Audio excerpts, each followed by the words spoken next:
Welcome in, everybody.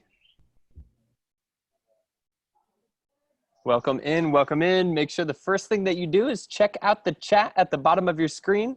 Make sure you know where the chat function is. Click that to open and tell us where you're coming from. I'll write something.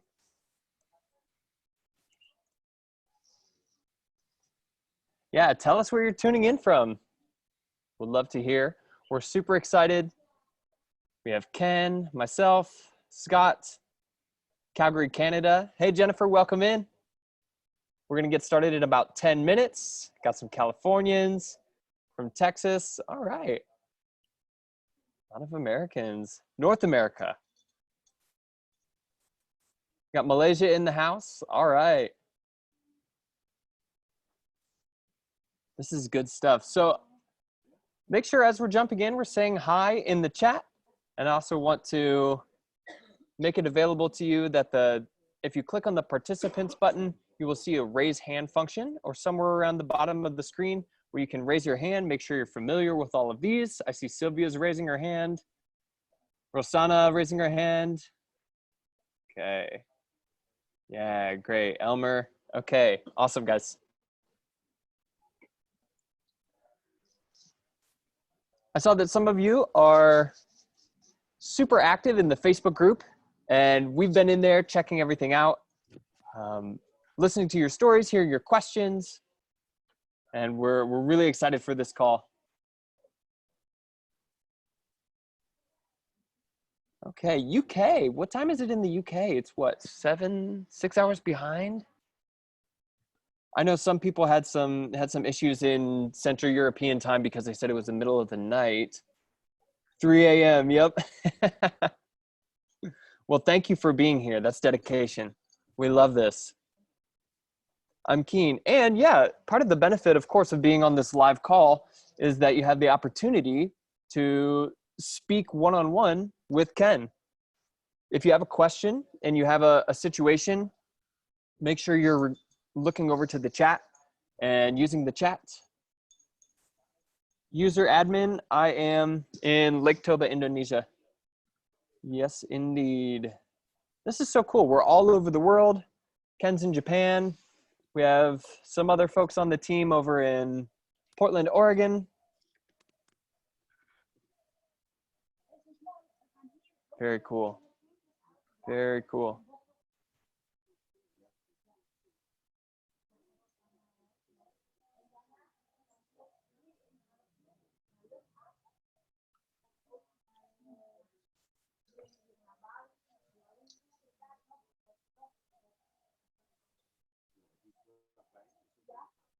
As we're getting settled in, make sure we have some water, some tea, coffee. Winnie Tan, can you hear my audio? I'm the only one that's speaking right now. Can't hear any on my end. If you're having audio issues, or video issues, check the bottom left of your screen.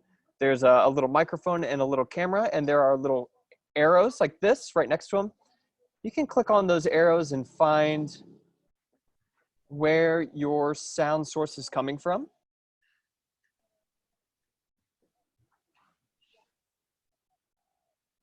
Maybe click either built-in microphone or built-in output like your headphones for the speaker output, or same as system. You can play around with these audio things. Okay, great, that worked.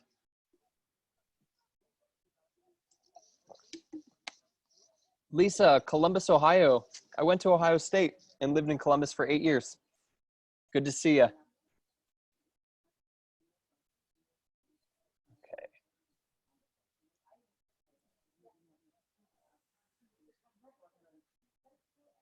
We'll be getting started in just about 5 minutes. I will be active in the chat and just kind of welcoming people in.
Hi, Valerie. Yes, this is the live call. Scott said, yes, we are live. Yep, welcome in. I see Danville, Ohio. We have Australia in the house. Chile, Michigan. Very good.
Welcome in. If you're just coming in, welcome, welcome. Let us know where you're from in the chat. Get familiar with the Zoom functions. Down at the bottom of your screen, you can see the chat button, which opens up a window where you can see where we're all having text conversations. Also, make sure you're familiar with the raise hand function. If you can't find it, it's at the bottom of your screen. You can click on participants and you may see the raise hand function there. So welcome in. We'll be communicating through the chat throughout the call as Ken is teaching and Scott is providing his wisdom as well. We'll be looking for your questions or your inputs in the chat. So make sure you're familiar with that function. Yes, this is a live call.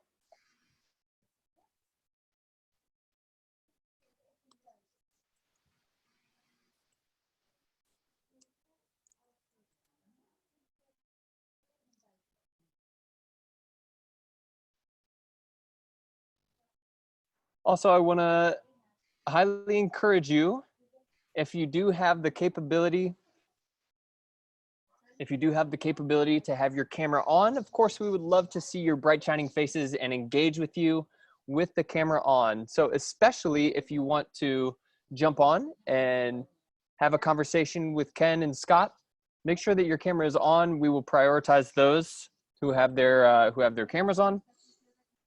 And of course, make sure you're writing what you would like to chat about in the actual chat function.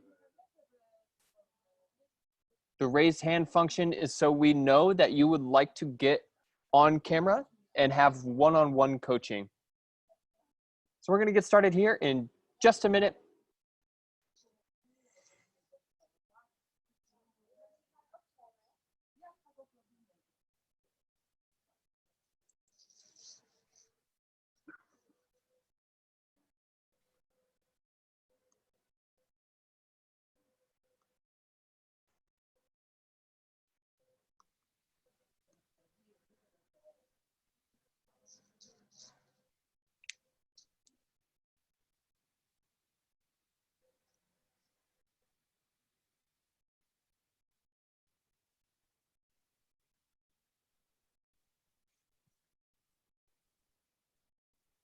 Make sure, as you are an attendee here, that when you're using the chat function, that you're sending to all panelists and attendees, everyone in meeting. So when you're sending, make sure that that option is selected, and make sure that that option is selected so we can see your actual messages. Okay? With that being said, we're going to get started here. Welcome in to your first live coaching call with Ken Honda.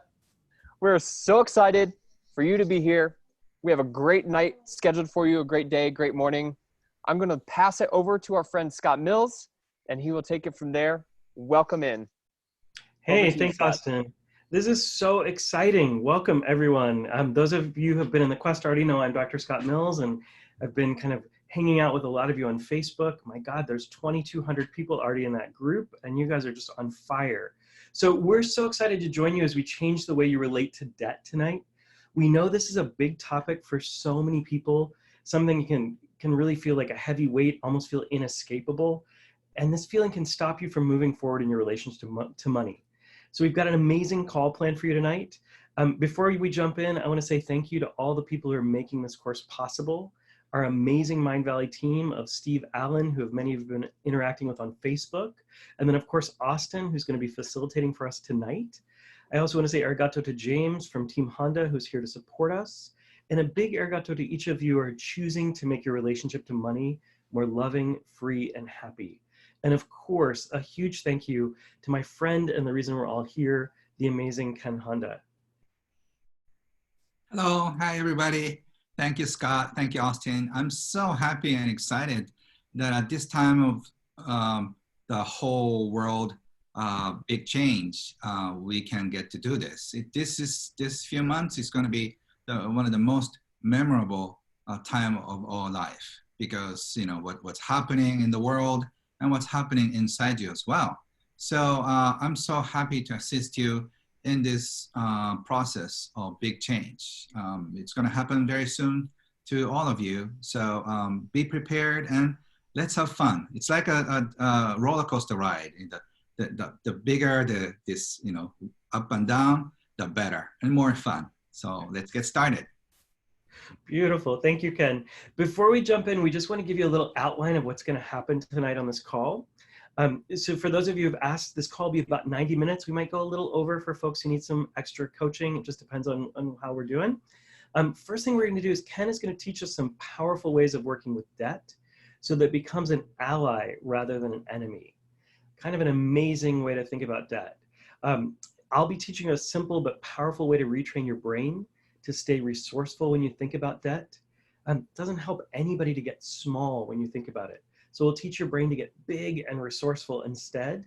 And finally, what I think so many of you are so excited about is we'll be doing live coaching. This is your opportunity to throw in a question, ask Ken whatever it is that you have burning on your heart about money, about debt.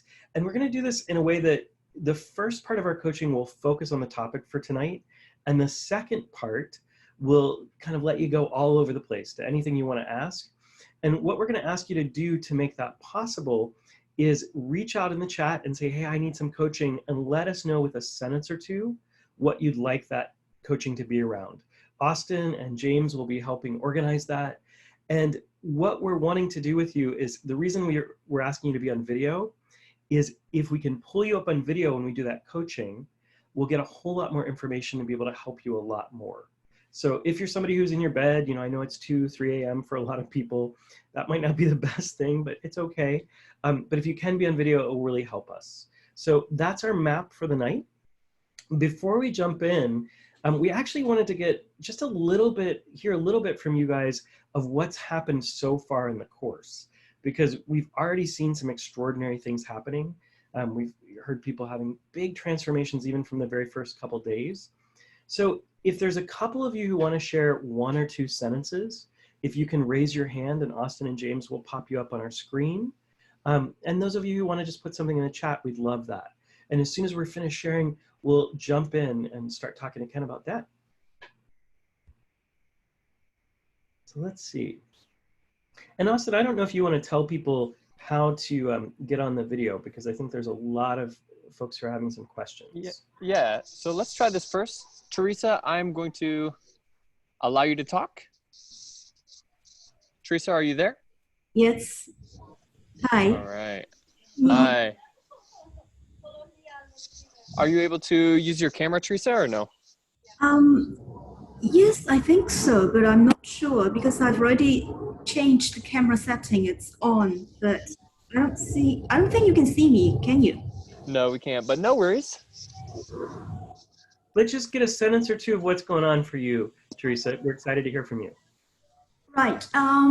Okay. I'm really excited about being in this program because I really feel that my energy with money has already changed a lot, especially for the first, the brain training exercise after that, and also the one where we talk with money, right? Because during the first brain training exercise, I felt like originally I felt like money was sitting across from me, judging me and finding me lacking. But it was not exactly what money was feeling. When I embodied the energy of money, I feel this vast, peaceful energy. And when I talked with money the other day, I feel that, money has felt this coldness, this indifference, and this distance from me. And it feels I've been abusing it and treating it unwell. So I've changed my relationship with money. I apologize to it. And I just feel that my energy with money has moved a lot and it's much happier and more joyful between me and money. Beautiful. Thank you, Teresa. Thank you. Let's get a couple more folks to just tell us what's going on for them. Awesome. I have Antonio and Adrian next. So Antonio, I will unmute you.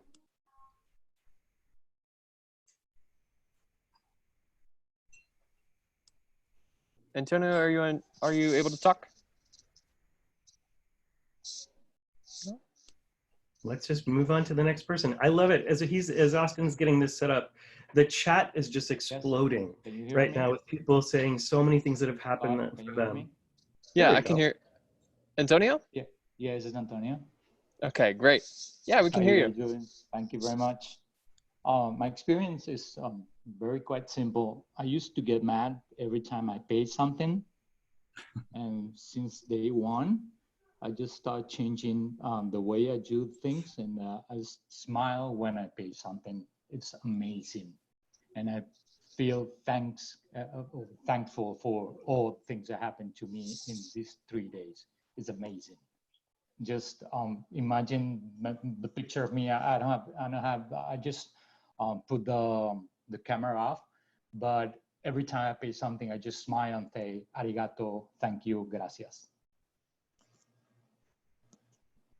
I love it. That is beautiful. Thank you, Antonio. Let's get another person, another couple people. These are just so cool. I think it's very inspiring. Adrian, I will unmute you. Go ahead. Can you see me on video now? Not here the we video. go. I think I can switch to video. Well, anyway, I can see myself on video. Anyway, so my big thing was, sorry, Scott, I missed you at Mind Valley Live. You're always just a little bit away from me, sort of like money. But I feel like when I did the money exercise, I was sort of indifferent towards money. I've been rich and I've been poor, and I don't really feel a major difference. But I felt like from the money's perspective, the money was super sad. Like the money felt like really neglected, like it could have been, I could be doing so much more with it. And then I also had this insight today where I thought, am I keeping myself in this debt because then it's an excuse to hold myself back and keep myself small? That was my deep thought today. So I think that's going to require some more exploration. And you are going to get so much of that throughout the quest. You guys, it's so fun. I'm watching people saying, this is already so different than anything I've ever done with money. People are noticing big shifts. And here's what I want you to know. You're just at the appetizer course of this meal. The work, when you're kind of getting your feet wet. Next week, we jump into money wounds. And that's where a lot of what you're talking about is going to really show up. So just hold on to your hat. you're in for a really exciting ride. Thank you so much for sharing. Let's get one more, and then we'll jump in. All right, I have Emily up next. Yes. Can you hear me? We can. Okay, awesome. So I wanted to say thank you so much. This has been amazing so far. One thing that I noticed was the distance between me and money. And one of the things with that I've been reflecting on is how much, I don't know, I think in my culture and just around me and just me personally, I've been using a lot of like online banking, you know, credit cards have become so popular. And I feel like when I've used cash, I've noticed this energy and this excitement. And when I'm not really sure what's going on, like I'll go and check my bank account, I feel like there's more tension there. So it's just an interesting observation that I have. And I want to rekindle this like relationship with money that is tangible and not so far and distant. And I also have noticed that I tend to deflect it, perhaps out of politeness, like, oh, no, like I'll buy that or I'll help you. And I know that in order to, you know, help the relationship with money, I need to embrace it. So I very much have looked at money as my friend, and that it was so powerful. I shared in the group, money told me that I need to be open to it and embracing it so I can do more good in the world. That is like crazy cool. For those of you who don't know, Thanks. many of us have been pulling out our wallets from Ken Honda, and I've been meaning to send you guys a picture today, so I'm just going to show you this. Can people see this on your screen? This is actually my wallet. It's a very shiny silver wallet, and every time I pull it out, it brings smiles to people's faces. So it's just fun little way. So you've pulled out your wallet and had a conversation with money. Some of you haven't gotten there yet, but you will. And I think you guys are probably pretty ready to talk about debt. What do you think? Should we jump in? Awesome. Thank you so much. So let's just get us back on the screen and make sure if you want some help with coaching, you're telling Austin and James, and my God, there's so many people on this call. I'm sure we could stay here all night doing that. So Ken and I, when we talked about this class tonight, this bonus, we thought it would be really fun just to keep the energy flowing, to do it like an interview style. So I have some questions ready for him, and I'm just going to toss them over Ken's way. And if you've got some questions, and I'll be watching yours and adding them into the conversation as well. So just ask them on the side, and I'll be watching out for your questions around debt if you don't hear what you want to know so far. But where I want to start with this is, Ken, you have a really unique perspective on debt. In fact, so much so that I've watched people when, you know, they've raised their hands and they've said, I've got this crushing debt. You know, I've got so much student loans. I've got so many credit card bills. And you've shared with them a different way of thinking about debt that's really been liberating. Can you tell us a little bit about how you think about debt, Ken? Okay, thank you, Scott and Austin. Before I start, I just want to show my deepest appreciation to everybody because what I have done in the past 20 years, I didn't know if it would work in English-speaking world, but as I was reading all the comments, and the comments are so fast, I have to kind of keep up with them. But I'm so grateful that I seem to be supporting so many people. You are the first 2,000 people that I'm going to support in English-speaking world, and I have so much to share with the world. And over the past 20 years, I have helped so many people, hundreds of thousands of people, turning their relationship with money. So that is one of them, because I'm sure you have learned NLP and all the other psychological things. So you know what we associate change our lives. So for example, when I ask people who have debt issues, what does it feel like and what does debt look like? And it's always that they say it's like a dark cloud hanging over you, or as Scott just said, it's like it's crushing you, or at least it's not fun presence.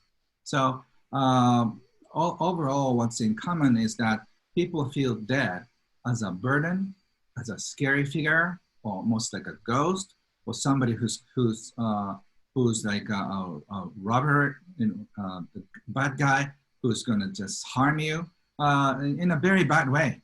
So whenever you feel, when you think of that, you feel burdened, ashamed, sad, depressed, or angry. I've never met anybody with a debt like, I'm so happy when I think of that.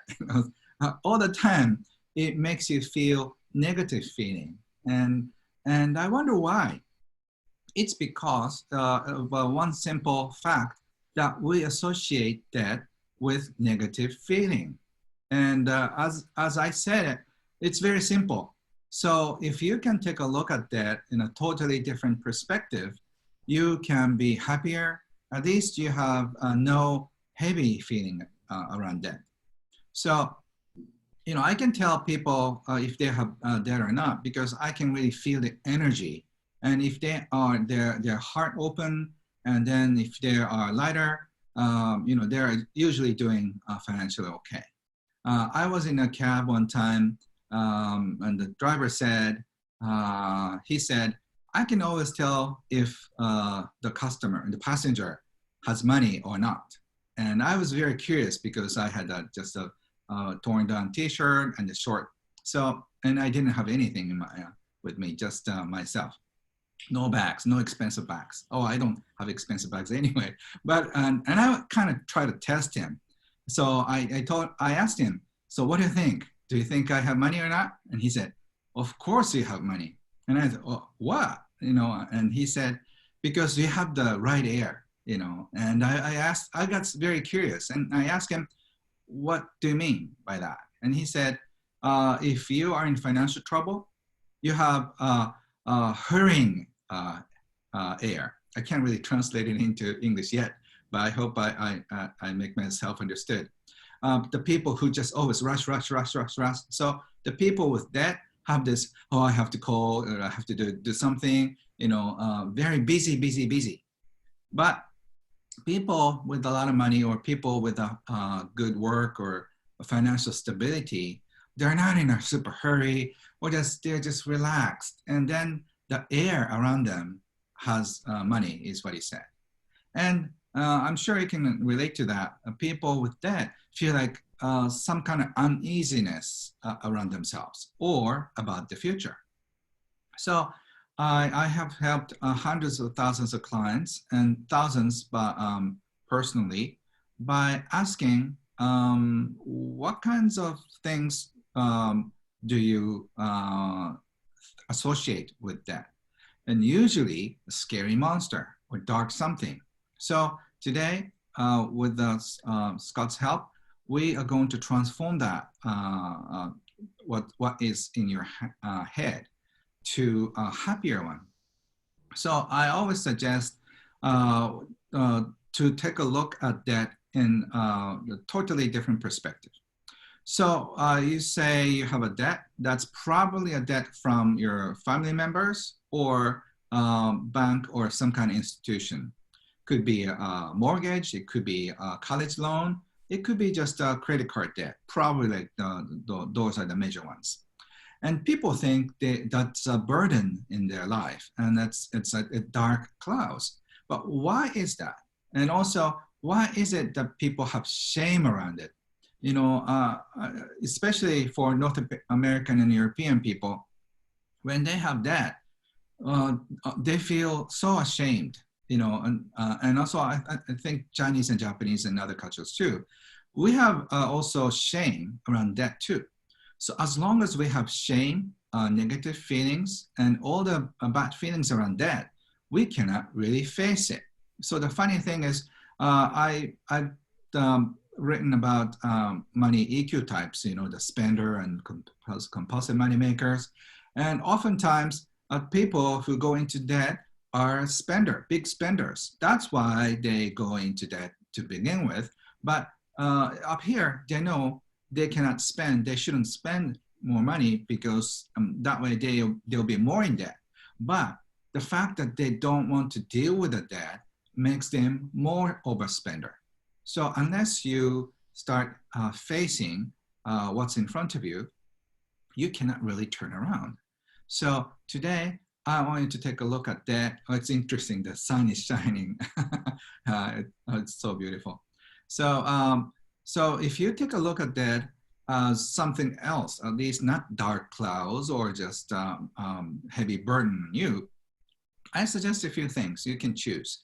It could be a beautiful friendship or trust or love, for example, from your family members. If your family members decided to loan you some money, or friends, they trusted at one point that they are going to that you're going to pay them back, or they loved you enough so the worst case scenario, you're not paying the money back to them, but it's okay. They may be upset, but the reason why they loaned you the money is that they loved you enough.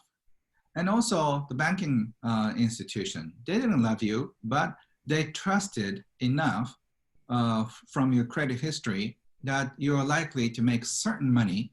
So certain numbers of money you can pay back to them.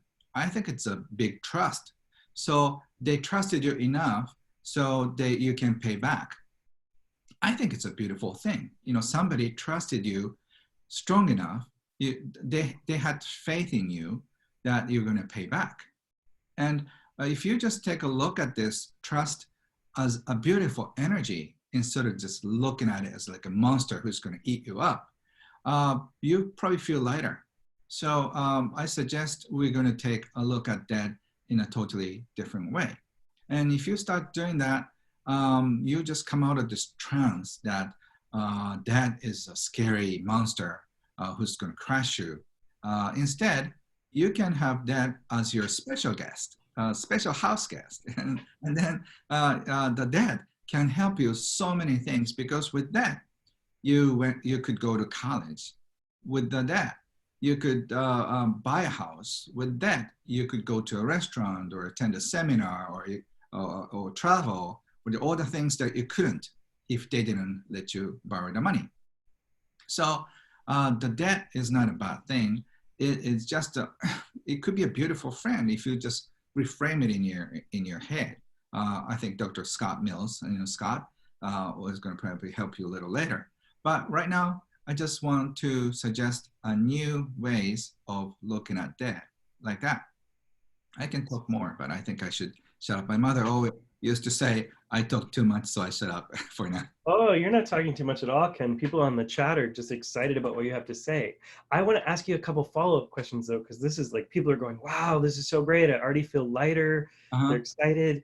So one of the most beautiful things I've heard you say was to a woman in Baltimore who raised her hand and said, I'm feeling this crushing debt. And you talked to her about trust. And you said, one of the most beautiful things I've ever heard about debt, you said, what would happen if you thought of debt as evidence of your capacity? So I would love for you to talk a little bit more about that, but I want to repeat it so people hear this again. Debt as evidence of your capacity, which is quite an extraordinary way to think about that. Can you say a little bit more about what you mean when you say that, Ken? So, as you progress with the Money EQ course, you're going to learn about money container. I believe everybody is born with a money container, certain size of money container. Now, I've done tax returns and all that for the past many years when I was doing an accounting job. And I realized that there's what I call money container.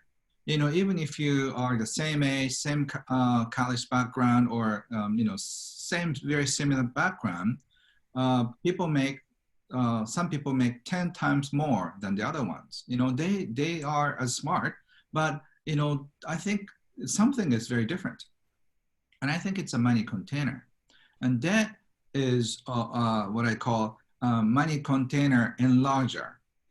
That can enlarge your money container temporarily if you play it well. And if you just don't play it, it's going to crash you. That's a fact. But money container can be enlarged with debt. So if you're careful with that, that can be a beautiful thing. But if you don't pay much attention, of course it's going to crash you, because just imagine, it's like a shoe keeper. You can expand it to a certain size, but you can't make it twice. So you have to have the right container, but it could enlarge your money container to a certain extent. But if you just don't do it if overdo it, you're going to go bankrupt. So that is something that I can talk about later. But at the beginning, I think in this beginner course, I think right now, just focus that debt can be another capacity that you can receive abundance in your life. And if you just play it well. But it's not just gift money. I kind of like gift money more than that, because you don't have to return them. So, that's also another thing that I teach people. Incredible results. Turn your debts into gift money, and that happened to so many clients. And someday I can talk about all the examples. So can I have some people saying they have a lot of capacity?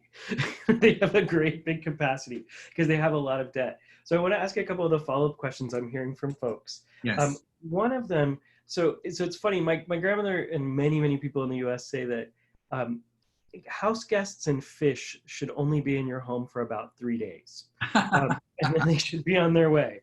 So I've got some folks saying, well, if I make money, if I make debt my special friend, like my good friend, what's to stop me from inviting lots and lots of friends over to stay with me? How do you keep that balance to know that something is good debt and when you've kind of gone over the line into something else? So, even though that can be a nice guest, it could be a bad guest too, if you don't treat your guests in a certain way. So debt is not the ideal guest, is what I should say, because I don't have a debt. I have other fun guests because who would always stay calm and friendly and loving. And that is all. I call it like a double personality. That can be nice, but if you don't treat him or her nicely, she or he will be upset and just start crashing everything in your house. So that can be a nice guest, but you have to learn the rules. If you don't learn the rules, you shouldn't invite them in. So I'm using a lot of metaphors. I hope you get used to it, because my mentors, all my mentors are like Zen masters. I usually don't get them in when I first hear their teachings. It took me months to figure out what it meant by that. So I'd say that can be a nice house guest, but not the ideal ones. So if you like say borrow money for real estate investment or other investment, or it can be a good debt. But if you do it in the wrong way, your house guests could take your house. So you have to be very careful. And then if you don't know how to do it, your house guest will kick you out. That is what that could do. But if you just treat him or her nicely, and then you can just make your investment bigger. But so you have to know the rules. And if you don't know the rules, for example, if you just borrow money to spend, that house guest is going to take over your life. And that means, that house guest could be a bank or somebody who's going to confiscate everything you have, if you file bankruptcy. So even though that can be a nice friend or a nice guest house, you have to know how to treat them well. As long as you treat them well, they stay very nice friend and they stay very gracious. That means if you keep paying back every month, is what I meant. So sort of like metaphorically. So you have to, if you know how to treat them well, that can be behave very well at your house. And then very fun, loving, and also nice guest, but treat them well. Otherwise, he or she is going to kick you out of your house. So let me ask you a different follow-up on that, Ken, because I'm seeing all these great comments come through. And you've talked before about how in Japan and in most of the Eastern world, there's a much greater emphasis on savings. Mm-hmm. And then in America, we have like this kind of crazy spend, and a lot of Europe has that. Mm-hmm. I think some things people are saying is sort of like, oh, if I have happy money, I should be able just to buy every single thing I want.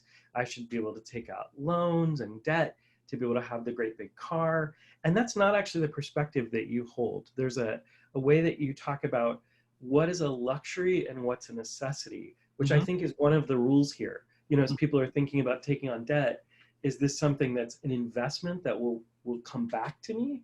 Or is it something that's just sort of like a luxury that won't have any return? Can you talk a little bit more about that? Right. So I always ask people who are in debt, how did you end up with this debt? Because if you're living your life in a healthy way, you don't have to borrow money. You know, I have bought everything in cash, including my retreat center. And, you know, so if you just make enough money and just manage your money right, you don't have to borrow money. But if you need to borrow money, something went wrong. You know, as I said, you just wanted to expand your capacity, which is good, but you have to do it well. Otherwise, you just mess your life. So you have to know what is good debt and bad debt. And if you are in a debt without knowing much, I guess the chances that you are 99% big spender. And then if you're a spender, you have to start facing why you became a spender.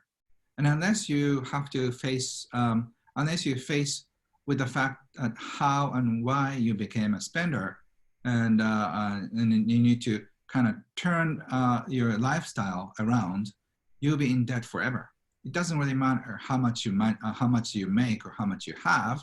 A spender end up going bankrupt or almost like on the verge of bankrupt.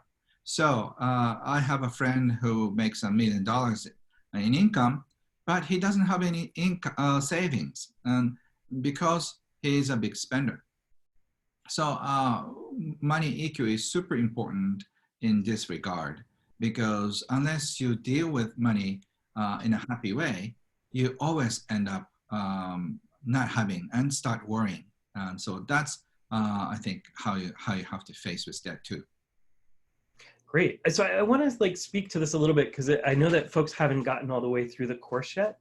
And so I want to give you just like a little pre-taste of where this is going, because Ken is talking a lot right now about spending and kind of this impulse. And there's some folks who said in the chat, yeah, it's like an addiction. So Ken will talk a lot, and you're going to get a ton of this as the quest continues, about this impulse to spend. It's like, oh, I need to feel better. I need to get money out. And so part of what the quest is going to do is help you have a relationship to money that's not based on impulsivity. It's not based on compulsion. It's just really a gentle way of being in relationship to money. And some of you may have already started to notice that when you're talking to your wallet, you know, when you're talking to your money. Your money is probably, like so many of the comments I've seen, is saying, yeah, my money wants me to respect it. My money wants it to be calm with it. My money wants to know where it's going. So as you can even do this with your debt, you could actually talk to your debt and do the same thing. So you're going to get a lot of that. So we don't want to jump, you know, we don't want to overlap on what you're going to get from the quest anyway. We want to do some new things. You don't want to spoil the fun. Yeah, so know that you've got that coming. I want to ask 2 more questions. And we've got some, I really want to make sure we spend the bulk of our time tonight letting Ken coach, because that is the magic sauce that we've got. So you guys will just, everyone in the room, no matter who's being coached, will just get some magic. So I want to ask 2 more questions. We'll do a little exercise and then we'll go over there. So make sure you're telling Austin and James, although I have a feeling they have a big list already. Is that true, Austin? Are you guys getting some really good folks? Cool. Yay. Thank you guys for being so willing to step up. So I want to ask you about another metaphor and then some practicalities. So one of the things, I can't remember when we had this conversation. I think it might have been in Malaysia while we were working on Mind Valley, but we were talking about how when you come into life, Like as soon as you're born, you're indebted. You have a debt that you could never repay Yes. just from your parents. And there was something so liberating for me personally in hearing you say that, because I started to think, you know, all of life is at some level indebted. Mhm. And when we think that we can't, you know, like we shouldn't have any debt, we shouldn't have anything that we need to give somebody else, the reality is we always have debt to those who came before us, and we have debt to the planet who provides for us all the time. We are children of indebtedness to a bigger universe, a bigger planet, and many, many millions of people came before us. Can you say a little bit more about that, Ken? It just moved me so much when I heard you talk about that before. So this is something I learned from my Zen master. You know, people say like there's a word in English as well, self-made millionaire.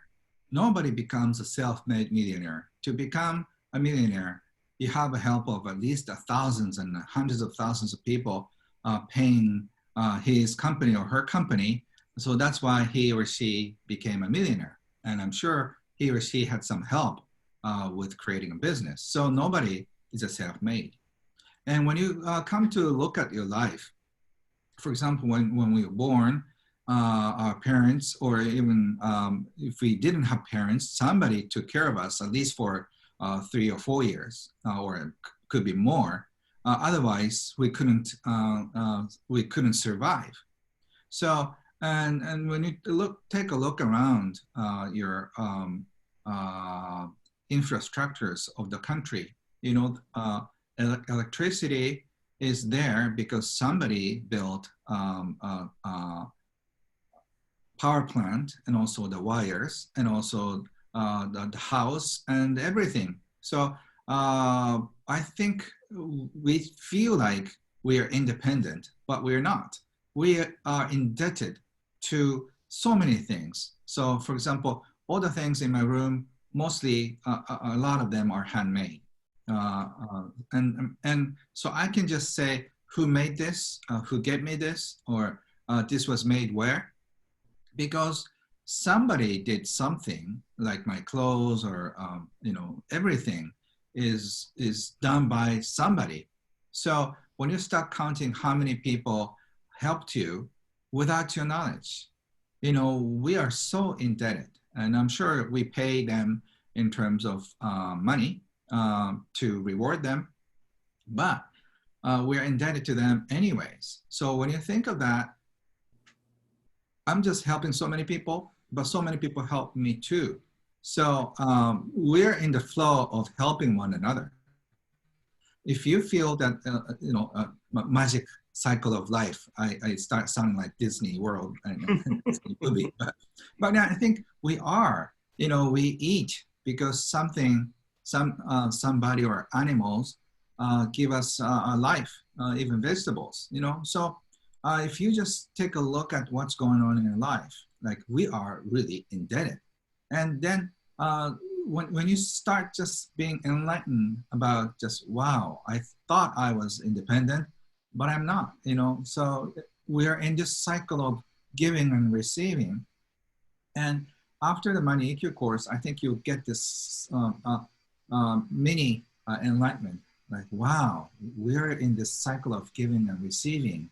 And then if you just start appreciating the cycle, and you start appreciating and enjoying a life more, and then by receiving well, you can give well. By giving well, you can receive more.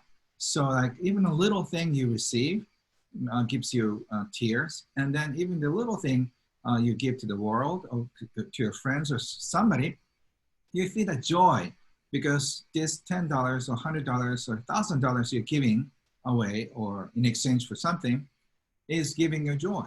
So if you take a look at that in a totally different perspective, you see life in a totally different perspective.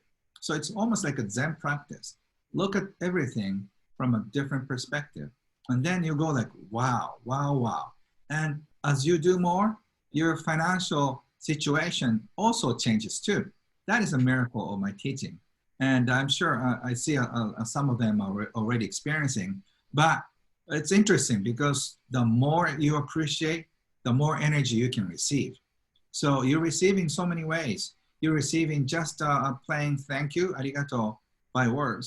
And some clients send you money because that's how they appreciate you. So that is how you are going to transform your life, by looking at everything in a different perspective. I love it. And Cynthia said, you know, I never think about that as indebted. I think of that as receiving blessing. And I think just what happens when we start to think about our indebtedness as a receiving of blessing and being part of that flow of life that you're talking about, Ken, it's so gorgeous. So I want to turn us to the last question. There are a lot of people with practical questions. Now, this is a money EQ course, which is emotional quotient around money. So, you know, we're not going to talk about like what percentage of money you should be paying to debt, things like that. There are other places you can get that, and that's different for everybody. I mean, it's different if you have 5 kids and you're living on a farm, or if you're single, or you're living in a condo. All of that's going to be really particular. But I think a lot of folks have questions just to get them started. So I'm going to name a couple of the things I've heard you say so far as some practical tips to starting to deal with that. And I'd love it if you throw like 1 or 2 more into the mix, but you've already given us some. So the first one I heard is you said, be truthful. Like really simply, be truthful. Know what you're getting your loans for, what you're getting in debt for, and be honest with yourself. I heard you say something to the effect of talk to your debt, really understand it, be in a relationship with it. Because a lot of the folks, some of the comments are like, I don't even want to look at it. I'm going to put it over here behind me. I'm going to hide it in the closet. And then I heard you say, you know, really being clear about what's a luxury versus a necessity, and being able to step into what's important for me right now and what just feels good. Because something that feels good in the moment might not feel good, you know, an hour from now. If any of you are like me and you've tried to quit eating donuts and things like that, you're trying to get healthy, you know that donut feels really good right now, but like an hour from now when I'm in a sugar coma and I got to work it off tomorrow in the gym for like, you know, 4 hours on the treadmill, doesn't feel so good. So, you know, so all of those are some of the practical pieces I've heard so far. Do you have a couple other, like just places people can get started, especially if they're feeling like they just have no clue how to get out of this place? Yeah, so if you want to change it, you know, being in debt can be shifted in a few years. But you have to start making a decision that you'll be debt-free, or at least you can start changing your relationship right now. You know, so start transforming your relationship with debt and money now. Just think of debt in a totally different perspective, and just and start just facing what you can do with that. And probably, I think it's because of fear and anxiety around money, you are likely to spend more money than you need. But if you sit down and relax, you realize that you don't have to spend so much. And then you can pay back a little more. And then you can get out of debt in a few years. Could be a few months. Because once you think that that is a path that you want to take, you know, pay back all the loans within 3 years, for example, or 1 year, you know, things start to shift in you. Otherwise, you're going to stay in debt for the rest of your life. That means like you have this dead person living in your house all your life, which is okay. But this person could be mad at you if you just mess it with your payment, and then try to upset everything. So if you can, you know, cordially ask the person to leave. If you want to leave them, ask if you don't want to live with them anymore. But you have to do it in a nicer way. So just come up with ideas how you can do that. You know, there are only 2 ways: increasing your income and decreasing your spending. There are only 2 ways. And also the third way is that receive a gift money. I've heard so many. I can write a book on how to receive gift money. You know, I have all the fun examples. One of them is my friend was talking about a credit card debt to his friend, and he was he was having a hard time paying back $2,000 worth of a credit card because of the higher interest rate. So the money he pays mostly goes into paying back the interest rate. And then he was sincerely trying to face his debt. So his friend said, you know what? I won the lottery yesterday, and then I got $2,000. I think it's for you. So his best friend gave him $2,000 he received from a lottery, and then pay off the debt. So you don't have to worry about that because it's like a sudden money. You know, I don't want to kind of keep it. So I think you should keep it. So that kind of thing happened to so many people. So once you start thinking, I'm going to pay back all the money, a lot of fun things start happening. So I just want you to give me all the fun stories later. You know, like, Ken, you know what?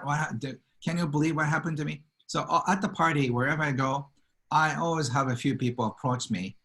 Sometimes I feel like they're tourists because they're kind of rush me and say, Ken, do you know what happened to me? And then, you know, they want to share it. So they're so excited to share these amazing stories of their life. And so I have a collection of stories like that. So when I've already been seeing those in the Facebook group, it's kind of amazing in just a couple days. I saw someone today who said, you know, I had a client who owed me money, not quite a gift, but she said, you know, this money, I thought I was never going to get it back. And then all of a sudden, $10,000 came in. yes. So we're already starting to see these stories. And I want to highlight something you just said, but I want to put a parenthesis in here first. So I hear folks like Luz saying like, oh, I'm feeling anxious. I promise you in just a few minutes, I'm going to do something with your brain that's going to help this anxiousness dissipate. But I want you to notice if you guys are feeling anxious, you're feeling tense, you're feeling like, you know, any of that feeling, just hang with it and breathe into it for a few minutes. It'll be okay. And I'm going to do something with you that will help really move some of that. But what I want to highlight that you said that I just thought was so brilliant is you said, make a decision to be debt free. And, you know, I was watching people kind of step into this role of victim in some ways in the chat a little bit, like, oh, I could never do that. They don't hold it, you know, there's no possibility. And one of the things I love that you do is if you just hold the frame for some possibility can get in. Like if you just hold the frame for some light to shine through, we could actually see some light. But if you think there's no light, you're never going to see it. So I'm wanting to invite folks on this call to notice first that for most of us, we chose our debt. You know, it's a credit card, you know, we bought stuff on it. Nobody made me charge things on my credit card. Maybe, you know, and I know there's things like medical debt and things that are not totally up to people. So I'm not trying to give people a hard time. But what I love is if we notice that we chose our debt, we stepped into that, and that we are at full agency for our lives, we could actually say, I also choose my freedom. So I choose my freedom from debt. I make a decision to be debt free. So for anybody on the call who is in that space, who can just try it on for a second to create a possibility for being debt free, I would invite you in the chat just to write, I choose my freedom. I choose to be debt free. That will be the beginning. There's something Ken teaches quite often about public declaration and really like stating things out loud and letting them become possible. So this is just the beginning of a possibility for you. Look at this, all these people. I choose to be debt free. This is a wave that you can support each other through the whole class. So Ken, I just want to give you an opportunity as well. If there's anything else you want to throw in here before we jump into the brain for a few minutes. Anything else you want to add, or any way you want to close us with this? So, you know, to find a monster in your house, hiding in the closet, it's more fun if we did it together, you know, like, and then you thought it's a monster, but when you open, it's a panda, you know, like panda doll. So like we can do this together. You know, you don't have to do it alone. It's more fun if we just try to face scary monsters. They are not. So I think we can go over this together, and we can do it more fun. I love that. I love that. We're going to face down the monsters, turn them into little pandas, because we're going to realize how much more resourceful we are than any debt that we could ever have. That's beautiful, Ken. Thank you. And you can see the little pandas all behind Ken. For those of you who don't know this yet, Ken is affectionately called the happy panda through all of Japan and Asia. So just think of the panda supporting you. You can even imagine a little Ken on your shoulder, a little Scott on your shoulder as you sit with your debt. You can go, oh, so I got these like supporters right here, and I've got my friends in the quest. If you want a little image for me, people call me the unicorn. So just you got a panda and a unicorn hanging out on your shoulders, whispering into your ear that you can be just as free as you want to be. So let's do a little something with the brain. What do you think? We'll just spend a couple minutes. Great. But for all of, oh, thank you so much, Ken. This is so good. We're going to come back to Ken in just a few minutes. Give him a little break. So what I want to play with for just a few minutes, I've been watching these phrases that folks use. So like, and I've been writing them down. They're fascinating. Debt is like a dark ring. It's like quicksand. It's like an anchor. It's like a slave master. Debt sucks. It's a wave crushing me. It's heavy. Like already, you know, like I'm feeling like, wow, this is really heavy. And I want you to notice the way you talk about debt shapes the way you experience your life. And the two things that I see people say most of the time is I'm in debt, I'm indebted.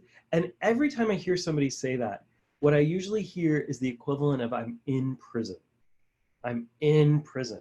There's no way to get out. I'm stuck. So in that place, you're kind of in trouble. So what I want to do first is I want to give you a different set of language here. And then we're going to actually play with love. I'm breaking out of prison right now, Jan. Yeah, love it. I want you to play with something here. So it's very, very simple. I want you to just try on two phrases. And if you're somewhere you can say this out loud, try it on. Try I am in debt versus I have debt.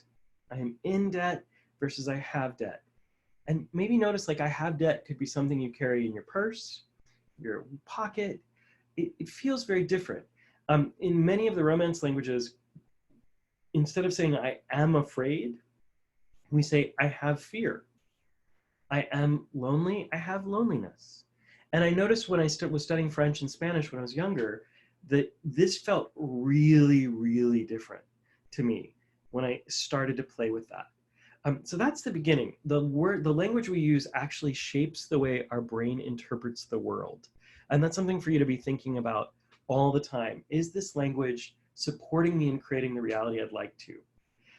So just play with that, and then let's play with something even more deep. So what I want you to do is for just a minute, put your pens down, your papers down, get comfortable. Oh, and I love somebody said, I get to be in debt. Beautiful. I actually think often about this because I had the luxury of being in debt. If I didn't have the capacity to borrow money when I was going to school, I would have never been able to get a PhD. So I literally think, wow, the opportunities that were opened up to me, and yes, I have student loans and they'll be around for a while and it's okay, but it opened a universe to me, right? The energy moved and it created something. So I always love to see what it created in me. And James, while we're here, can you just check to make sure Ken's okay? Because it looks like he froze. And I will keep going. So go ahead and put your pens down and your papers down. So for a minute, you're not going to put anything on the chat. I know you're still there. And we're going to take a few deep breaths.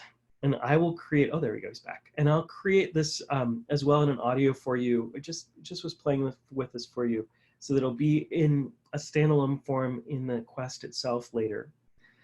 But you're just going to let yourself take a few deep breaths and just settle into this place for a moment.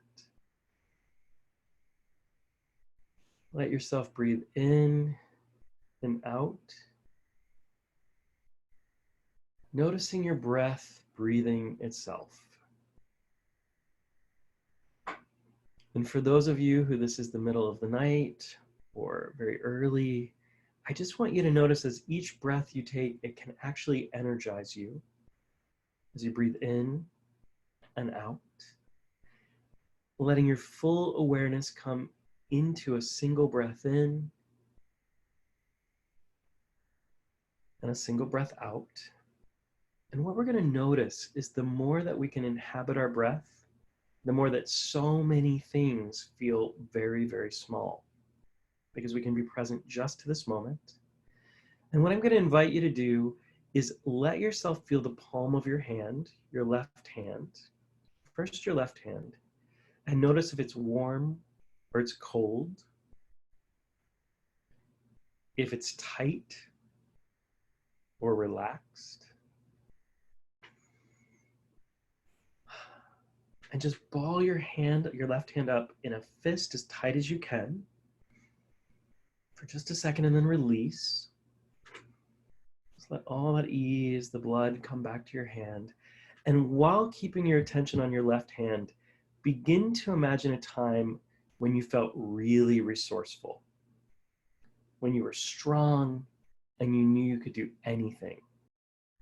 This could be a time you completed a task that you thought you couldn't do, a time you were really proud. Might be something like giving birth to a child. My God, what a miracle so many people in this room have created. It might have been completing high school or college. It might have been reading a book that you never thought you could get through. And if there's more than one experience, because there always are for all of us, just allow them to start to fill up that left hand, feeling all of those things, all of those places where you've been so accomplished, where you feel really, really good. And what I want you to do is turn up the good feelings. So what feels good begins to feel better and better, letting that feeling of accomplishment build and build. And as you do that, squeeze your hand into a fist, letting that feeling fill up your whole body, just your left hand for right now, from your left hand all the way up your arm, through your chest, up through the top of your head, down through your legs, all the while squeezing your hand, holding on tight to this experience of accomplishment, of resourcefulness, this feeling that you can do anything. And just take one more big breath in here and release your hand. Take a big breath, knowing that from here on out, whenever you squeeze your hand, you can remember that feeling of resourcefulness when you want to. Take a quick shake of your body. Notice the temperature of the air in the room, the sounds that are coming from around you. Take a big breath, and then I want you to move over to your right hand. And again, feel the temperature of your palm. Notice if it's tight or relaxed.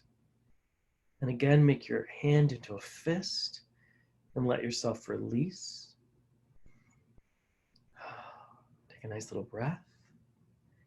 And in this hand, I want you to imagine your debt.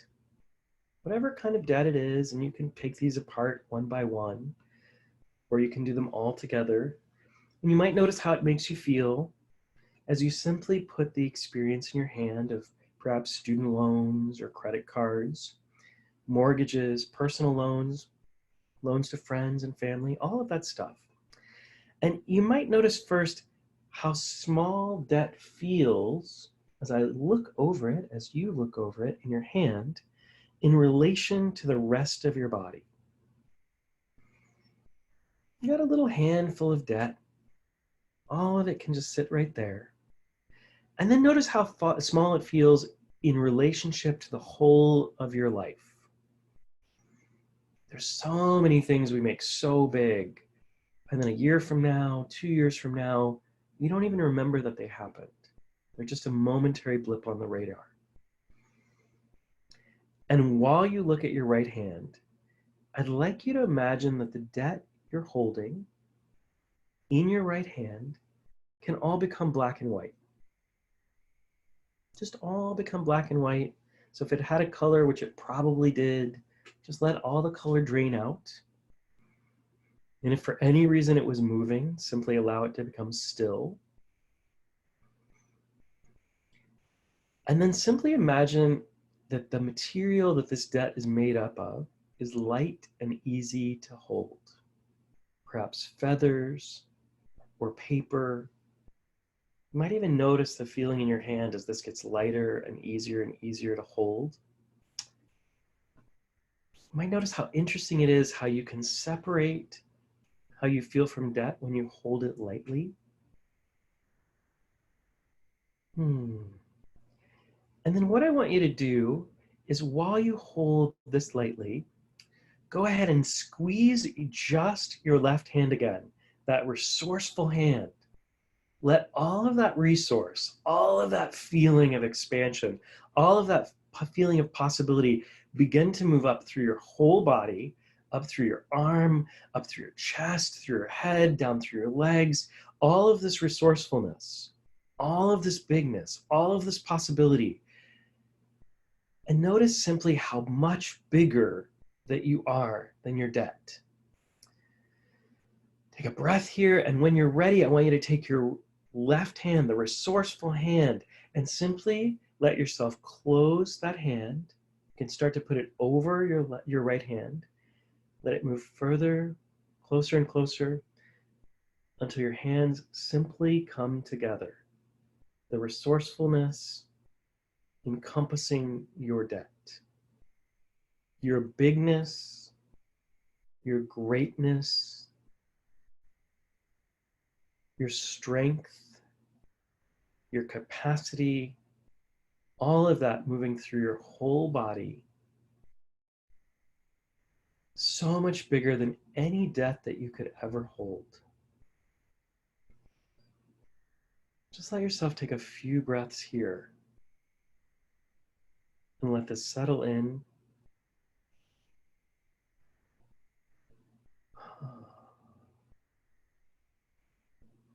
When you're ready, you can release your hands. I know for me, they feel so much lighter. Take a few more breaths and come back to the room. Now, I don't know about you, but I feel very peaceful in the moment, and I'd love to get just a few shares. You can share in the chat, but maybe one or two people who can share if there was anything interesting that happened for you in that experience. And then we'll get Austin and James to get us on deck with some amazing coaching from our dear friend Ken Honda. Wow, I see you felt powerful, goosebumps, amazing, brilliant, lighter. Do you see how easy that was? The experience of debt is all in our heads. You've coded it as the big scary monster, and we just made it a sweet little panda in our hand. Yeah. Beautiful. Austin, can we get a couple people to share on camera, or at least in audio? Yeah, if you'd like to share, make sure you use the raise hand function. I have Magdalena up. Magdalena, you're unmuted.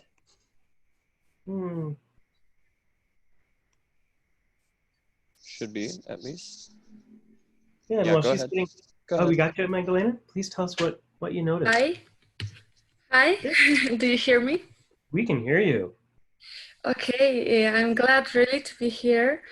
I'm so thankful for this quest. I really prayed for it, and I'm so glad to be here. I had just an incredible experience with this. I've done before energy healing with Mind Valley, and it's helping me so much with this also. And I had such an incredible experience, feeling the power and yeah, the resource of energy as it comes for money. It has been such a difficult topic for me, and I remember crying so much talking with my money, and I'm really enjoying this. I'm really feeling how much it's helping me. Beautiful. Thank you, Magdalena. I want Thank to you. get two more, but I want to read something while Austin gets our next person up. So Austin, if you'll tell them the name, and I'll read this while they get ready. Yep, I have Preeti up next, and maybe Luz after that. Beautiful. So I want to read something Edwin wrote that I just thought was so fun. He said, "My debt felt like it was sand in my hand blowing away in the wind." I just thought that was such a beautiful, something I'll hold on to after this call. It was lovely. Somebody else said, "My debt, Amawu said, my debt turned into feathers at the end and I blew them away. This is so lovely. So that's right. So say, who's the next person? Awesome. Preeti is up next. He should be Preeti. unmuted. I can get so Yes. spacey when we do those exercises, I can forget things. So it's so good to have you here, Austin. Preeti, tell us what you had come up. Oh, I just, you know, there was just, I have like this like energetic, like, oh, like wall up. So I just kind of felt like this pressure. So I'm just kind of like working through that. And I was just thinking like when I was younger, I didn't have like all of these worries. So that is just kind of what I was feeling before. That's kind of what I was just going through. I had a question. You know, I had always I'm been going to hold taught you that from Preeti. We're not, so this is just a time for sharing the experience of the exercise. So we'll just hang with that piece, and for questions and things like that, you got to go through Austin and James because they've got a huge line of people with those. So I totally appreciate you wanting to ask a question and just ask them on the back end. But I want to give you a little assignment for the next couple minutes. So you said, I feel like my walls are up. I want you for just a moment to have a conversation with that wall and ask that wall what it most wants for you and how it could most help you get what you want. And then just ask Austin and James to get up in the coaching piece, okay? Okay. Thank you so much. I really appreciate it. I know everybody's so excited, and it's just a way to keep fairness because Ken's time is so precious. So let's get one more and then we'll jump into the coaching. Yeah, Preeti, make sure you ask that in the QA section at the bottom of your screen. I'm going to unmute you, Luz. Luz, thank you so much. Can you hear me? Yeah. Okay, perfect. Hi. So for me, I was the one who was had anxiety. I know. And so when I did the meditation, I felt this relief, but all of a sudden, all this clear information started to come up of why I feel so depleted, and information of what to do next, how to make more money. So I could start, yes. And the reason I was getting depleted, I felt is like I gave so much instead of charging for what I give. Do you understand what I mean? So, yes, absolutely. So also just the perception that we have about money, that we perceive the world that we need this, we want this, and in reality, we are enough. We are enough the way we are. And the outside world is not gonna affect us in the way we are worth, because we're already enough. Beautiful. Do you understand? Do you understand? I understand you 100%. That's beautiful. Thank you so much, Luz. I can't imagine a better person to have ended this share. That was absolutely gorgeous. So, and I want to do, you'll see when we do these bonus calls, I love for people to declare things. So, because there's such a power in it. And it's something I've learned and doing for a long time, but just really reinforced with working with Ken. So I love the words Luz just shared, the realization that I am enough. And if you can step into that energy, into that statement, then let's declare it in the chat, just for yourself and for everybody in this room. I am enough. That'll be the beginning of the end of your debt, is when you realize you are enough and there's nothing in your life that will ever fill you more than you can fill you. There's nothing you can buy that's ever going to make you happier, more whole, more peaceful than who you already are. Such a powerful insight. Thank you so much, Luz, and thank you for actually bringing your anxiety to the room. It helps to clear it. So beautiful. So let's get Austin, you're going to guide us through this process. You're welcome to ask Ken. We'll start with that, and then we'll shift over to whatever you got. So tell us who's on deck. Yeah, so up first, I have a question from Rennie, and it's about, I've been seeing, Scott, a lot of money and relationships. Sorry about the motorcycle. I've been seeing money and relationships. So Rennie, I'm gonna allow you to talk. And she brought up her question about her and her partner.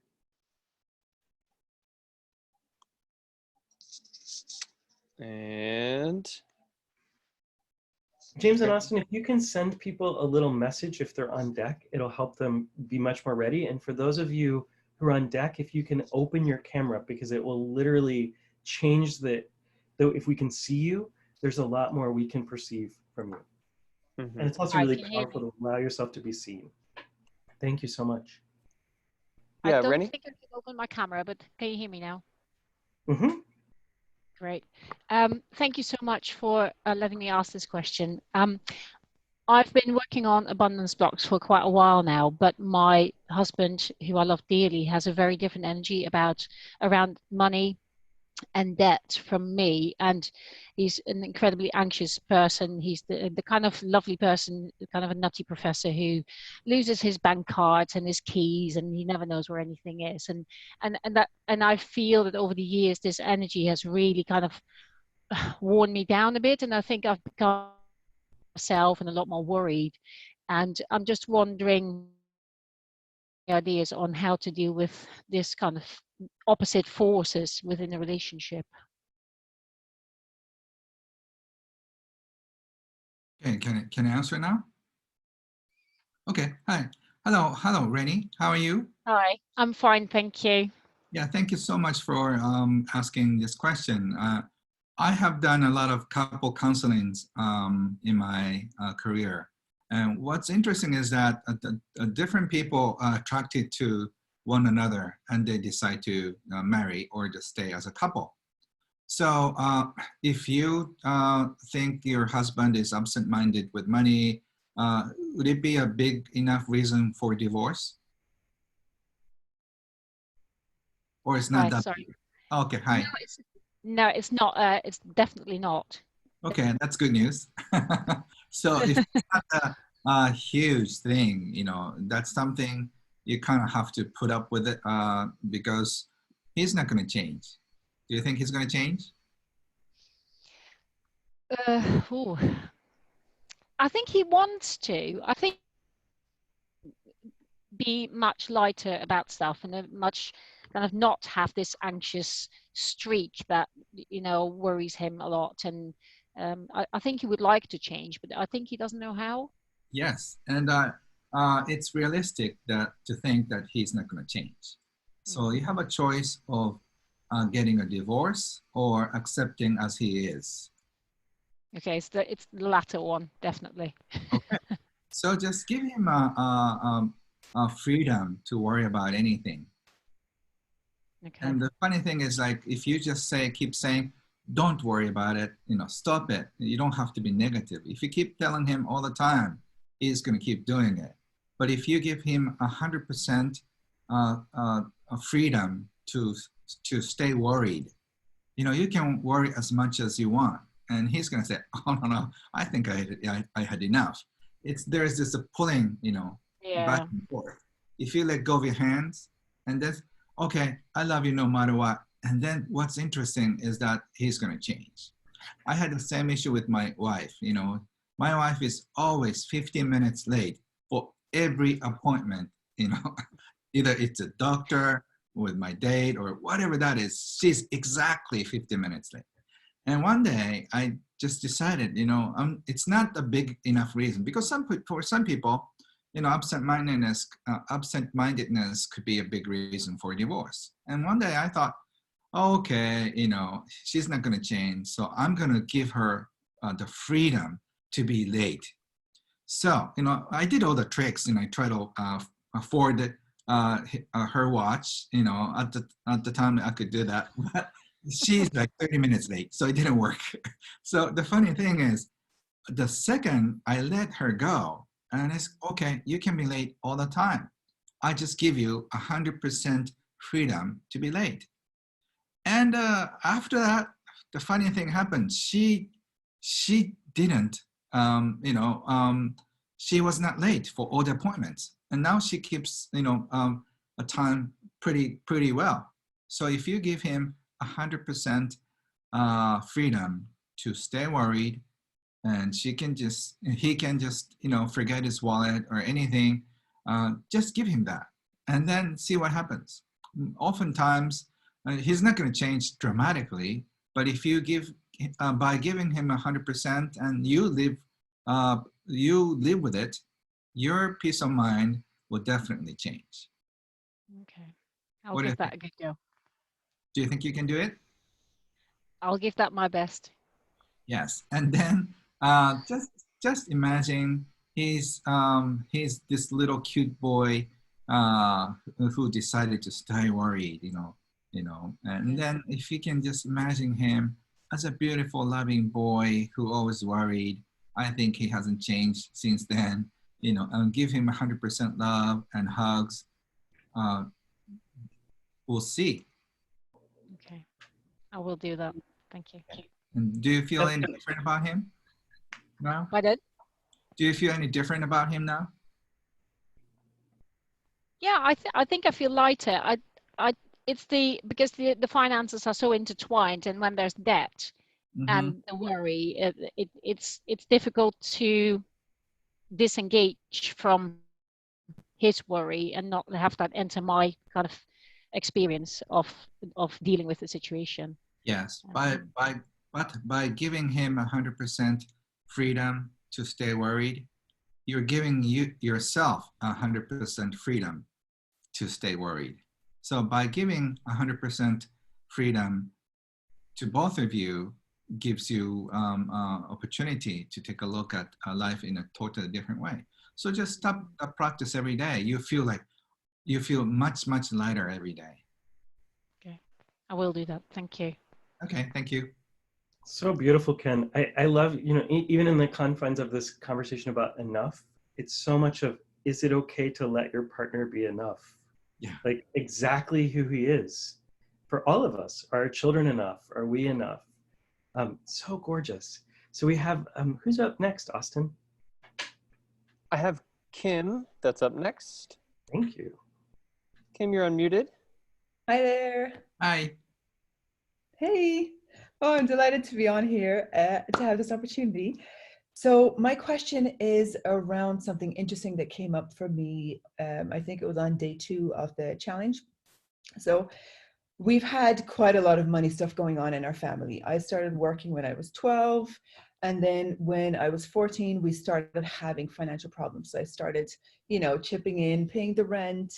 And that had been going on for a number of years up until I was at university, and I worked for a year as like a so-called assessor. I got 5,000 euros, and my mom came up to me and she's like, honey, I really need this money. Could you lend me this money? I'll give it back to you. And of course, I've always helped from a very young age. So I did. And she never paid me back. And so 2 days ago, she asked me to give me 200 euros that I hadn't paid her for some money. I was like, okay. But it triggered me so much, which is of course in perfect timing. So I really wanted to understand, because I know this blocks me. I think until today, even to give a bit more context, she's not working. She really didn't get her money stuff organized so far, like to date. So I have this feeling that in me, there's this kind of shame or guilt of earning money, because I don't want her to feel bad. So really wanted to get your thought on how I can liberate myself of this, because for 2 or 3, like up until today, I'm like, Mom, I love you, but I don't really want to talk to you, if that makes sense. So do you feel like she's sucking your energy? So I did, probably to some extent. So I did a lot of energy work on her already, and there was like healing contracts and all kinds of stuff going on. But the fact that this still triggered me so much, yes, there definitely still is something there. It's because she needs you so much, not your money, but she needs you emotionally. So she needs you so much so that you feel like you can't give her everything she needs. So your relationship with her is almost like a vampire, it's trying to suck your blood out, right? And then sometimes she doesn't feel guilty at all because she belonged to you one time. So she can do anything, sort of. And sometimes I'm sure she feels some kind of funny guilt. Yeah, well, I think I've trained her well in that sense, because I've given her this freedom for the past 20 years, because I've always been, well, even more, for the past 25 years, I've been there giving her this emotional support. So Yeah, So, how do I then deal with that? yeah, so dealing with a dysfunctional family members is always tough. So you always have a choice. She doesn't live with you, right? No, she lives in another continent. Okay. So you have a choice of cutting her out 100% today. Hmm. You can cut her out of your life and then say goodbye for the rest of your life. Well, some people should do that because of this dysfunctionality, right? And some people can do it in a different way, more loving way, you know. So if you have a choice of cutting her out or just dealing with this as your life issues, which one do you feel toward? But when you said cutting her out, I'm like, poof, the tears just come up because, yeah, my dad passed away already. And so, sorry, Mhm. no, that's not an option because, yeah, she's my mom. Okay, she's And so I'm indebted to her in a certain way. Well, I paid my debt, I think, already. okay. But yeah, no, so the loving option would definitely be what I prefer. Okay, so just imagine if she was your daughter, Hmm. and then she needs your help badly. Otherwise, she cannot survive. What would you do? Yeah, I would give her a lot of love, and at the same time, I would give her boundaries. I would give her the hard kind of tough love Right. in a way, because I know that's what she needs. Mm-hmm. So just think of her as your daughter, Hmm. because if there is a past life, she may have the past life with you. As you know, she's your daughter. So just imagine from now, she's your past life daughter, and she needs she needs your support. Hmm. So if you look at her in a different perspective as your daughter, sometimes you know you can give her some help. Sometimes you can give her some support so she can be independent. You know how to tell the difference, right? Yeah. And you don't have to be responsible for your daughter if she grows up and she's grown up. But she may definitely need your support too. Hmm. So even though she looks like your mom, if she's your daughter, what would you do? Yeah. So what's immediately coming up in my mind is, yeah, but still, I gave her that money, and she still hasn't paid it back to me. So I go into the daughter mode straight away, where I know it is my responsibility to go above that, and Right. forgiveness. I kind of asked this question, and Scott already said there will be forgiveness exercises next week. So yeah, I will be going full steam ahead on those to Yes. get rid of this. Yeah. So there's a more advanced class that I can advanced class advice I can give you. You seem very capable. Do you want that? Of course, yes, please. So one time I asked my clients, my client this question. Okay, so if she's your daughter, she needs your money, and if you somehow can make twice as much money that you make now, and then you can give the half of your new money to her, would you give it to her or not? Of course. Yesterday, as we were doing the exercise on what does wealth look like, what came up for me is my ideal is buying her a house so that she can do what she wants and she doesn't need to worry anymore. So definitely. So your new call is to make you double your income, create an abundance container twice as big. Your mom is helping you. So imagine she's helping you in a little different way. So you can create your abundance in double the size. Yeah. That's her gift to you. Okay. So instead of just feeling that she's your burden, I take her as somebody like a mentor who's giving you a test to double your money container. So I will come up with 100 ways every morning. How can I double my income? So she's giving you the exercise. So now it's not her exercise, or it's nothing to do with her. It's your exercise. So if you want to take up the challenge, that's how I have to triple my income, in my 20s. I had this funny dysfunctional dilemma with my mom, with my father, and I tripled my income so I could help my mother.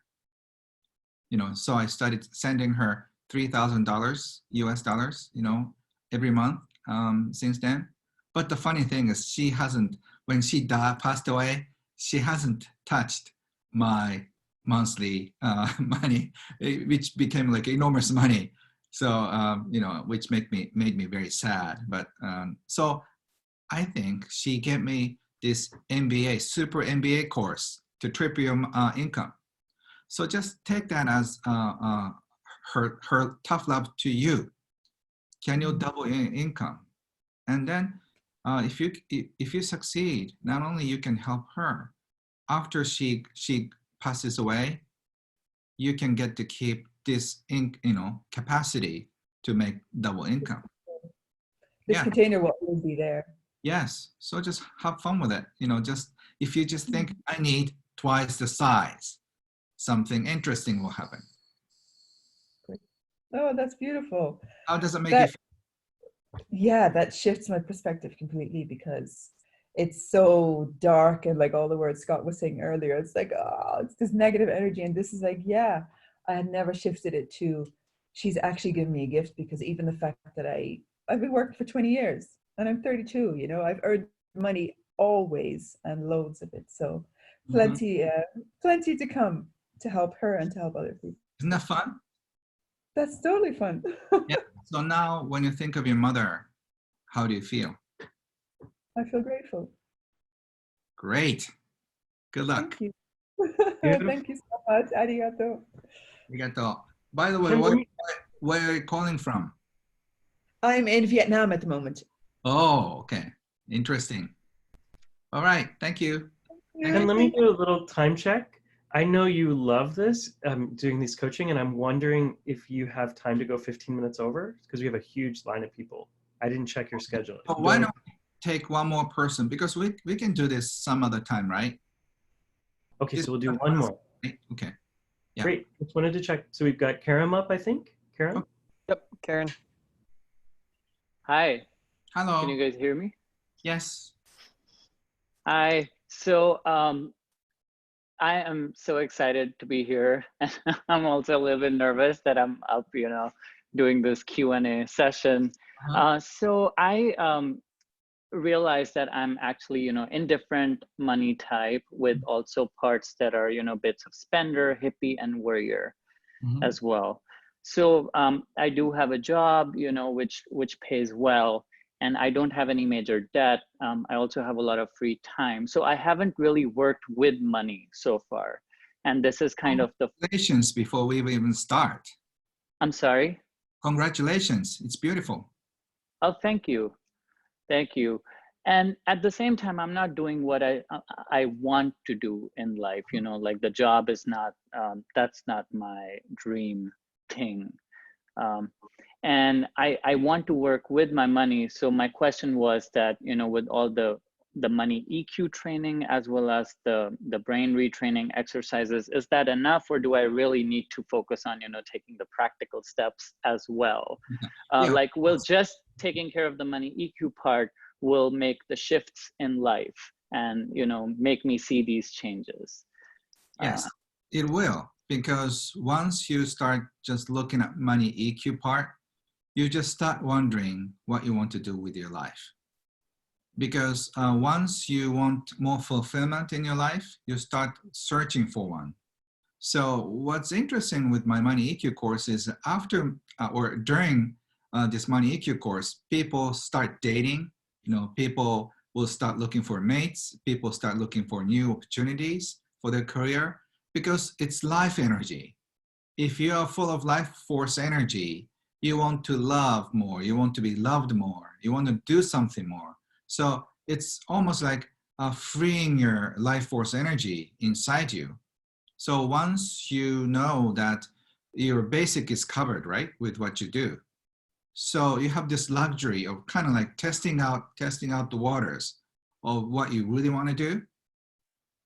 So I think during this money course, at the same time, you'll probably start researching what you're good at, what you like more, what you love to do. So by doing some research on this subject, you probably have a better image or different image about what you want to do in your life in the future. So with the stability, your financial stability in your hands, you are more, you have more freedom to do what you want to do in later on. So I ask people, do you want to shift your life in an easy way, fun way, or hard way?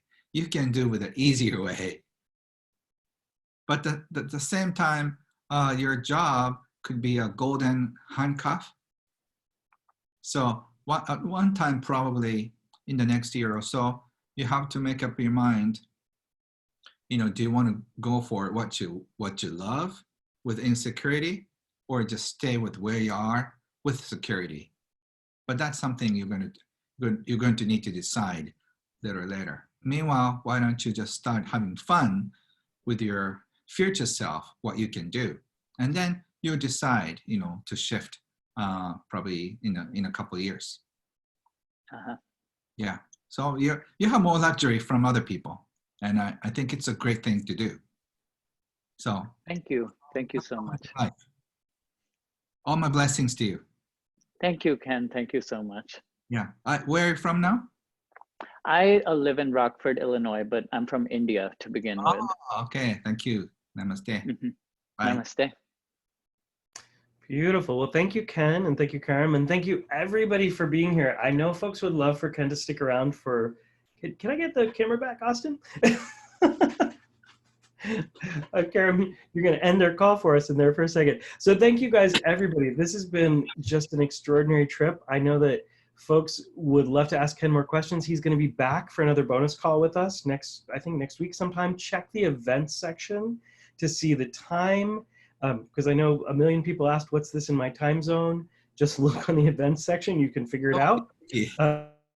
Yeah, and we have no idea where you live. So, but this has been so wonderful to have you all here. It's been amazing to have Austin and James supporting us, and just what a pleasure to watch all of the magic that you're already creating.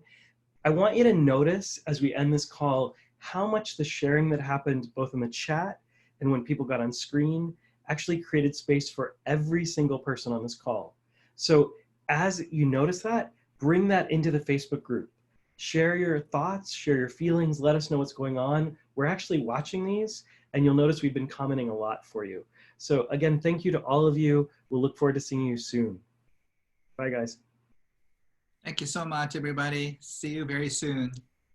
Arigato. Awesome. See you. Thank you, Austin. Thank you, Scott. You did a great job. Beautiful. It's easy with you, Ken. Yeah. Thank you, Austin. Thank you, everybody. Wonderful job. Thank you. Thank you.